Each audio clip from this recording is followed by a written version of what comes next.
Hormuz జలసంధిని అడ్డుపెట్టుకొని ఒకవైపు ఏమొచ్చేసి Iran, మరొక వైపు ఏమొచ్చేసి అమెరికా ఇష్టం వచ్చినట్లుగా ప్రవర్తిస్తున్నాయి.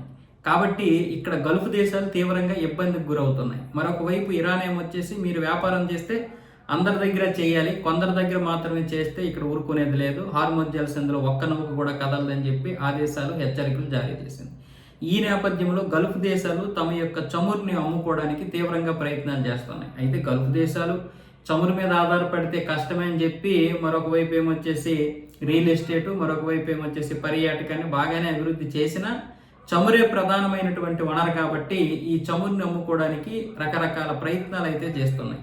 ముఖ్యంగా యుఏఈ ఏం చేస్తుందంటే ఫుజైరా తీరంలో ఉన్నటువంటి తన పెద్ద పైప్ లైన్ని మరింత పెద్దదిగా చేసి మరిన్ని సౌకర్యాలు కల్పించే ప్రయత్నాలు చేస్తుంది. అలాగే మరొక కొత్త పోర్ట్ నిర్మాణానికి కూడా ఇప్పుడు ప్రయత్నాలు జరుగుతున్నాయి. ఇది 2027 నాటికి అందుబాటులోకి రావడానికి అయితే జరుగుతున్నాయి. అంటే ఇప్పుడు ఒకవేళ హార్మోజ్ జలసంధి మామూలు సాధారణ స్థితికి వచ్చినా మళ్ళీ రేపు పొద్దున్న ఇంకేదో జరగవచ్చు, మళ్ళీ ఇరాన్ ఇష్టం వచ్చినట్లుగా మాట్లాడవచ్చు.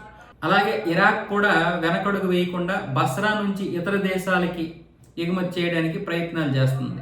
దీంతో పాటు సౌదీ అరేబియా వచ్చేసి ఈస్ట్ వెస్ట్ వైపు ఉన్నటువంటి పైప్ లైన్ని మరింత అభివృద్ధి చేయడానికి, మరింత అందుబాటులోకి తీసుకురావడానికి ప్రయత్నాలు చేస్తుంది. తద్వారా ఏమవుతుందంటే ఎర్ర సముద్రం నుంచి తన యొక్క వ్యాపారాన్ని మొదలు పెట్టాలని చూస్తుంది. అలా అయితే హార్మోజ్ జలసంధి మీద దగ్గర 70 నుంచి 80% ఆధారపడాల్సి ఉండదు.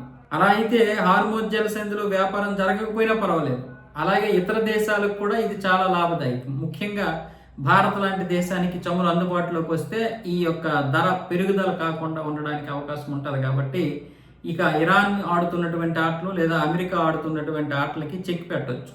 అయితే ఇవి రావడానికి 2027 వరకు సమయం పడుతుంది. మొన్నటి వరకు సౌదీ అరేబియా తన ఈస్ట్ వెస్ట్ ఉన్నటువంటి పైప్ లైన్ని ఇప్పుడు ఎవరు బాగు చేస్తారు, ఎవరు మరమ్మతులు చేస్తారు, సరేలే యుద్ధం ముగిసిపోతుంది కదా అనుకున్నారు. కానీ యుద్ధం ముగిసిపోయినా సరే రేపు మళ్ళీ ఇలాంటి పరిస్థితులు రాకూడదు, మళ్ళీ హార్మోజ్ జలసంధి పేరు చెప్పుకొని వ్యాపారాలు చేయకూడదు. ఎందుకంటే ఇప్పుడు టోల్ ట్యాక్స్ అంటున్నారు, ఇరాన్ టోల్ ట్యాక్స్ అంటుంది, అమెరికా అంటుంది. ఈ టోల్ ట్యాక్స్ వల్ల ఏమవుతాయి, చాలా నౌకలు గల్ఫ్ దేశాలు కాకుండా వేరే దేశాలు వెళ్ళిపోతాయి. దానివల్ల వ్యాపారం దెబ్బతింటుంది. కాబట్టి ఇలాంటి పరిస్థితి రాకుండా రకరకాల ప్రయత్నాలు అయితే చేస్తున్నారు. ఆ ప్రత్యామ్నాయాలు కూడా సక్సెస్ అయ్యడానికి అవకాశాలు ఉన్నాయి.